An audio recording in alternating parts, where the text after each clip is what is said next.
থেকে মূলত আজকের এই মতবিনিময় বা সচিবালয়ে আমরা স্বরাষ্ট্র উপদেষ্টার সাথে কথা বলার জন্য একটা বিষয় হচ্ছে যে বর্তমান পরিস্থিতিতে যে কোনো মূল্যে আইন শৃঙ্খলা বাহিনীকে পরিস্থিতির নিয়ন্ত্রণ নিতে হবে, বিশেষ করে পুলিশি ব্যবস্থাকে ফাংশন করতে হবে। পুলিশ যেভাবে রুট লেভেলে প্রতিষ্ঠান হিসেবে ছড়িয়ে আছে, পুলিশ যদি ফাংশন না হয় তাহলে আইন শৃঙ্খলা পরিস্থিতি কিন্তু স্বাভাবিক হবে না।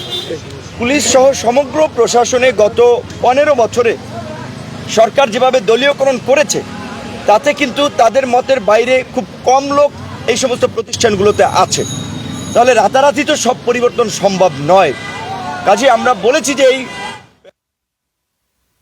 যাদের দেশপ্রেম আছে, সততা আছে, পেশাদারিত্ব আছে, তাদেরকে দিয়ে তাদের মধ্য থেকে অনতিবিলম্বে 64 জেলায় নতুন পুলিশ সুপার, থানা উপজেলায় নতুন ওসি দিয়ে এবং কোনো যেই সমস্ত জায়গাগুলো ঝুঁকিপূর্ণ সেখানে পুলিশের সাথে সামরিক বাহিনীকে দিয়েও প্রথমত আইন শৃঙ্খলা পরিস্থিতি নিয়ন্ত্রণে আনা এবং আইন শৃঙ্খলা পরিস্থিতি নিয়ন্ত্রণে আনার জন্য মাননীয় স্বরাষ্ট্র উপদেষ্টা গণ অধিকার পরিষদ সহ সমস্ত রাজনৈতিক দলগুলোর সহযোগিতা চেয়েছেন, আন্দোলনকারী বিপ্লবী ছাত্র জনতার সহযোগিতা চেয়েছেন এবং আমাদেরকে আপনাদের কাছে এই আপিলটা পৌঁছে দেওয়ার জন্য বলেছেন। তো আমরা আশ্বস্ত করেছি যে সমস্ত রাজনৈতিক দলই দেশকে স্বাভাবিক অবস্থায় ফিরিয়ে নিতে সহযোগিতা করবে। আপনারা গতকালকে রাতে দেখেছেন সালমান এফ রহমান ব্যাংক লুটেরা, শেয়ার বাজার লুটেরা, সমস্ত বিশেষ করে অনেকগুলো কেলেঙ্কারিতে তিনি কিন্তু জড়িত আছেন। কাজেই তাদের মতো ব্যক্তিদেরকে এমন মামলা দেওয়া যাবে না যে জামিন পেয়ে আবার বের হয়ে যায়। সুস্পষ্ট অভিযোগের ভিত্তিতে তাদের বিরুদ্ধে মামলা দিতে হবে এবং এদের পাশাপাশি আরও বেশ কিছু রাঘববোলরা ধরা পড়বে। তবে দেশের ইকোনমিকে গতিশীল করার জন্য, গতিশীল রাখার জন্য, মানুষের কর্মসংস্থান ঠিক রাখার জন্য এই মুহূর্তে যদি বড় বড় ব্যবসায়ীদেরকে গ্রেপ্তার করা হয় কিংবা ধরেন খুব দ্রুত সময়ের মধ্যে যদি তাদের প্রতিষ্ঠানে স্বাভাবিক অবস্থা ফিরিয়ে না আনতে সহযোগিতা করা না হয় তাহলে কিন্তু দেশের অর্থনীতি ক্ষতিগ্রস্ত হবে। কাজে আমরা বলেছি যারা সুস্পষ্ট অর্থ পাচার, দুর্নীতি, লুটপাট এর সাথে জড়িত, রাষ্ট্রীয় সম্পদ লুটপাট করেছে তাদের বিরুদ্ধে ব্যবস্থা নিতে হবে, কিন্তু ভালো ব্যবসায়ীরা যেন হয়রানির শিকার না হয়, ভালো ব্যবসায়ীদেরকে সহযোগিতা করতে হবে দেশের ইকোনমি আপনার ঠিক রাখার জন্য। প্রবাসী সহযোদ্ধাদের জন্য প্রবাসীদেরকে বৈধ পথে রেমিটেন্স পাঠিয়ে দেশের এখন রেমিটেন্স শক্তিশালী করতে হবে, কারণ এখন ইকোনমি এবং আইন শৃঙ্খলা পরিস্থিতি দুটো খুব বড় চ্যালেঞ্জ।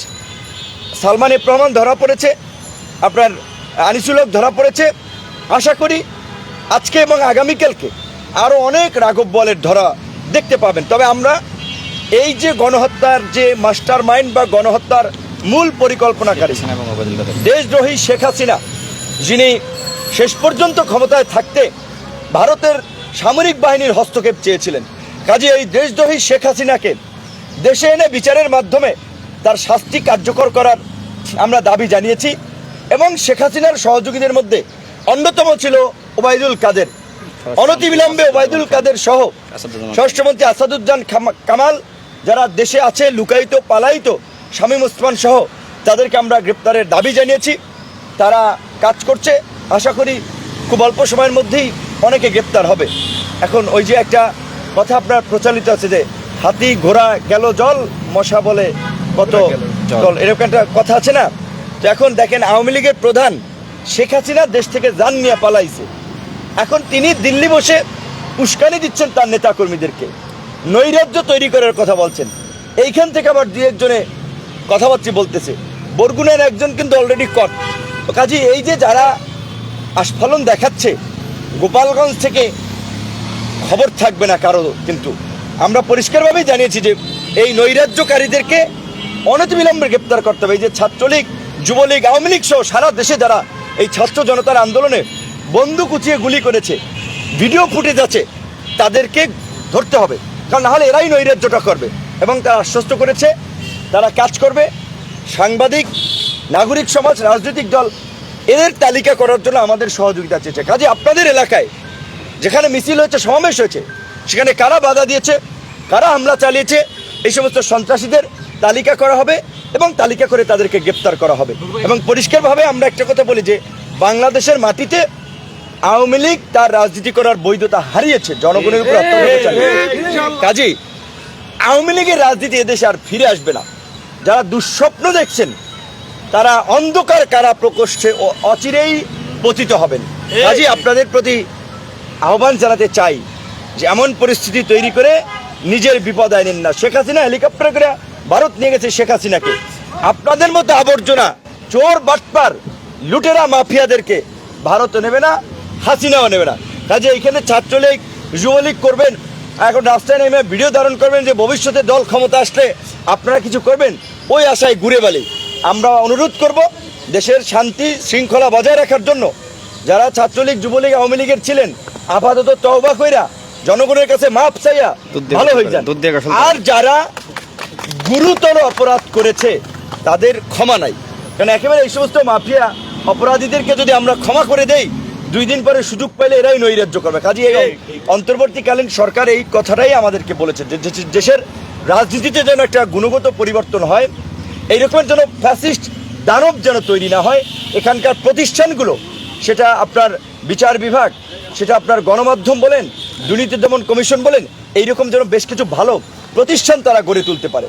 পুলিশের সংস্কার সহ বিভিন্ন প্রতিষ্ঠানের সংস্কার করতে পারে। যেমন র্যাবকে ইতিমধ্যেই ডেথ স্কোয়াড হিসেবে আন্তর্জাতিকভাবে ডয়েচে ওয়েলে সহ আল জাজিরা নিউজ করেছে এবং তাদের উপরে মার্কিন নিষেধাজ্ঞা রয়েছে। কাজে এই র্যাব নাম নিয়ে তো আর চলা যাবে না। র্যাব অনতিবিলম্বে বিলুপ্ত করবে, এটা তারাও আমাদেরকে জানিয়েছে। এবং আমরা বিশেষ করে একটা বিষয়ে দাবি জানিয়েছি যে গত 15 বছরে যারা এই যে পদ বঞ্চিত হয়েছে, অন্যায়ভাবে চাকরিচ্যুত হয়েছে, তাদেরকে প্রমোশন সহ সকল সুযোগ সুবিধা সহ চাকরিতে পুনর্বহাল, এবং যারা আওয়ামী লীগ সরকারের সুবিধাভোগী খয়ের খা চাটুকার ছিল তাদেরকে লাথি দিয়ে আপনার এই সচিবালয় সহ চাকরি থেকে চাকরিচ্যুত করা। কারণ ওরা দেশের শত্রু, ওরা জনগণের শত্রু। ওরা যদি প্রশাসনে থাকে তাহলে প্রশাসন আবার কলঙ্কিত হবে। একই সাথে সবাইকে যদি আপনি বাদ দিয়ে দেন, রাতারাতি কি নতুন সেট তৈরি করতে পারবেন না। কাজেই এর মধ্যে যারা সৎ ছিল, যাদের ন্যূনতম দেশপ্রেম ছিল, যাদের ন্যূনতম পেশাদারিত্ব ছিল, যারা অপেক্ষাকৃত কম অপরাধ করেছে, তাদেরকে সাধারণ ক্ষমা করে পুরো প্রশাসনকে ঢেলে সাজাতে হবে। নিরপরাধ কেউ আশা করি চাকরিচ্যুত হবেন না, ক্ষতির আশঙ্কা পড়বে না। কিন্তু আওয়ামী লীগ যেই গেমটা খেলার চেষ্টা করতেছে, আর্মিকে আনস্টেবল করার চেষ্টা করতেছে, পুলিশকে আনস্টেবল করার চেষ্টা করতেছে, বিচার বিভাগকে কু করার চেষ্টা করতেছে, তো এই বিচার বিভাগ কিংবা আর্মি পুলিশের এই 250 জন, 60 জন, 100-150 অফিসার নিজের ঝুঁকি নেবে, তাতে কি সফল হয়ে যাবে? শেখ হাসিনা সহ সব কিছুকে রাজপথে মোকাবিলা করেই তো জনগণ গণ অভ্যুত্থান ঘটেছে। কাজেই অভ্যুত্থানকারী জনগণ সতর্ক এবং সচেতন আছে, আপনাদের যে কোনো প্রচেষ্টাকে রুখে দিবে। কাজেই পুলিশের মধ্যে আমরা বলবো যারা কাজে যোগদান করেন নাই, অনতিবিলম্বে কাজে যোগদান করেন।